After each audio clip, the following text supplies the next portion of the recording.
What is going on, guys? Welcome back to the channel. Welcome back to another video. Today we are going to be reviewing this beautiful red Range Rover Discovery Sport P250. It is pretty much the base model, and the starting price for this vehicle is right around $37,800. But without further ado, let's go ahead and dive into that review. All right, so starting out with the exterior, I personally love this red, and believe me, I am not a fan of red vehicles really, but the contrast between this kind of burgundy type color and the black tone on the rooftop there, I really like it. I'm not gonna lie. So starting with the front looks very smooth. It's very sleek looking, and for that I like. Now, you do have the mesh grille here, the Discovery badging here, which I mean, I would like that the Discovery would actually be embedded into the hood. You do have some mesh grille down here with all the sensors right here, as well as these air vents right here are actually real. As far as the wheel setup, you do have the 18-inch wheels there in black, which I think really does a nice offset for the whole entire vehicle. Now, I wanted to note something that was pretty cool on this Range Rover here that we have. The back window, I do like the shape of this back window. It really gives it that sporty look that I believe Range Rover was looking for in this Discovery Sport model. What I also like is this right here. I like how they kept it black so it looks like all one window here, and it blends in nicely once you get to the rear of the vehicle. You do have backup sensors on the rear bumper like so, as well as rear camera is right there. The rear tail lights, I do like how they went with the black housing. It kind of finishes the vehicle off from the front and matches it very nicely. All of these are LED as well. Coming around to the driver's side, I do love the design of this right here. All of this lights up and is LED when the vehicle is running. Otherwise, it is a compact SUV. So on the outside, it does look kind of small, but don't let that fool you because inside is pretty roomy. Let's go ahead and hop inside. Right before we hop inside, I did want to show you the remote to this vehicle. It is smart key technology. You do have an electronic trunk and everything, pretty basic. So walking up to the driver's side door here, all you need to do is put your hand on the door handle and it will automatically unlock if you have the key nearby.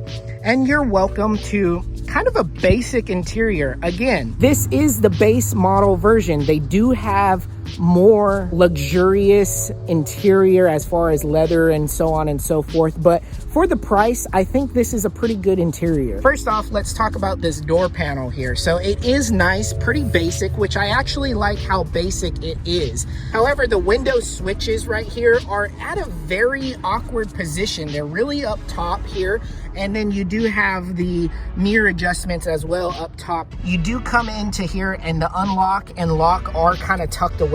Kind of cool design, but at the same time, it's just kind of like, why would you put it behind directly behind this? You know, I don't know. That's my personal opinion. So I want to point out that these seats, since it is the base model, it is cloth. They are all cloth seats, but the sides and the bolsters, they really do hug you in perfectly. And I mean, it's not really a bad option. Once you get into the vehicle, it's easy to get into. Now, I gotta admit, the position of the driver's seat is kind of weird. What you see outside of the windshield. I can't really get 100% comfortable.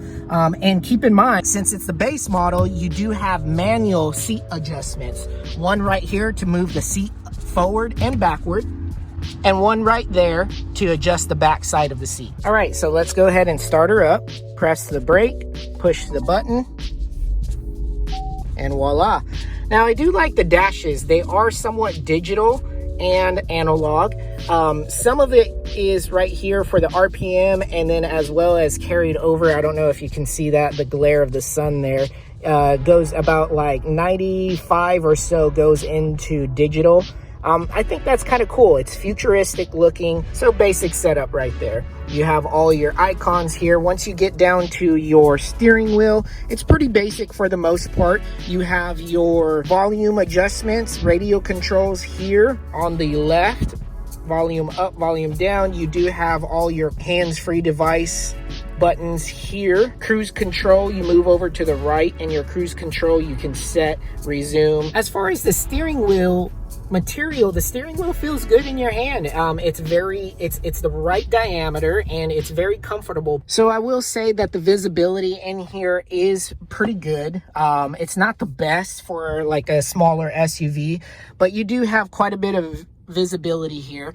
When you look into the rearview mirror, you do see kind of a hump type shape rear window there. And it's not the best, but you can still see plenty. You do have a pretty wide range of view that you can see, especially for your blind spots. If you kind of look over, it's pretty doable. So moving to the passenger side, again, you're met with the same door card here. You do have the window switch up above here, door lock here, met with also manual seat adjustments down here, forward and back, as well as up and down lever there, and way back there, which in my honest opinion is pretty hard to get to, this is the adjustable seat for your backrest there.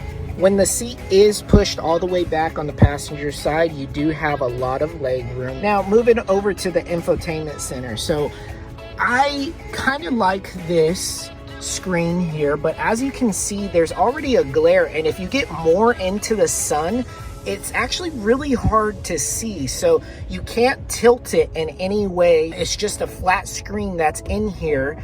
So just kind of keep that in mind, that sometimes it may be hard to see exactly what's on the screen, even while you're driving. All right, moving right below the screen, you do have all of your AC controls, your automatic engine on off button right here, which is all touch screen as well, suspension, traction control, so on and so forth. What I think is kind of cool is they keep it very simple right here, and I really like that. For the AC controls, you just press that fan button, it kind of lights up with those circles. I think that's really cool. And then you can go ahead and adjust your fan speed like so, and once you're done, you go ahead and click that off, and everything's back to normal, in which you can adjust your temperature control, which, mind you, is dual climate. So slightly below the AC controls and suspension controls and buttons there, you do have a little cubby hole that goes in pretty far, if you can tell. And to the right of there, you do have your USB charger there that's very conveniently placed, in my opinion. Moving to the shifter knob, you do have a pistol grip shifter knob. Feels really good in your hand. And then, of course, the material around it with the badging Land Rover does have, you know, kind of a nice luxurious feel to it for sure. You do have some very decent cup holders in there, and one thing that I do like is this little slot in between these cup holders. It's kind of like just perfect enough to set your phone in here standing up, while you can still fit some drinks on each side. But if you don't like the cup holders, you can always lift up that center console here and 100% remove these by lifting up that lever and chuck them aside, and you do have even more of a spacious little cubby. What's really cool about this is you can really personalize that space where the cup holders are. If you didn't want cup holders, but you did want like a little tray of some sort, you can take this tray that comes with the vehicle, place it like so, close that, and now you have a little change drawer. Now it does kind of loosely fit in there. All in all, for this vehicle, I do think that it does give you quite a few options to give you additional space in here, which I think is really cool for a sport utility vehicle. All right, so enough talking about the front. Let's see what the passengers have to deal with in the back. Is there enough room? Once you get into the door again, for the rear passenger seat, you do have your window switch here up top, and honestly, this seat is pushed all the way back, and so is this. Yes, these rear seats are adjustable to slide forward and back. Is it manual? Yes, but Once you get in here, there is quite a bit of legroom. Now, I am on the shorter side. You do have quite a bit of a distance there. I am 5'7", so naturally someone taller will have less room than that, but you have to remember that this is pushed back all the way. Coming standard as well, you have rear AC vents here. On the bottom, you do have another 2 USB ports, one per side, like so. Toggle switch down there, and as well as an additional cigarette lighter there. All in all, the rear seat is pretty spacious, given the fact that this vehicle does seem to be on the smaller side. Once you pull down this middle guard here, you do have 2 additional cup holders like so. Put those back up and you have room, plenty of room for 3 people there. One thing that I did mention just not that long ago is these seats are adjustable. I do like that. However, you know, it's kind of hard to do it while holding the camera, but you do have that seat adjustment like so. Keep in mind that room will get significantly less, but if you want to fit more in the back, you get room like that. Those rear seats are adjustable on both sides, which I think that's really cool. For a base model to have something like that, it just gives you more of an option to work with as a passenger. And getting inside of the rear of the vehicle, you just press the button right up in the middle there, in between both of those license plate lights, and you are welcomed to a pretty spacious area. I think we can fit a lot of groceries, a lot of wood products, so on and so forth. Of course, it's being taken up mostly by this, which I think that Range Rover does a really good job as giving you some different options to play with back here. Now, some of these are accessories, so you do have to contact your local dealership and see exactly what's included in your specific model if you're looking to purchase these. But you do have a shade here that is optional. You do have another cigarette lighter right there for powering, another USB cord right there as well.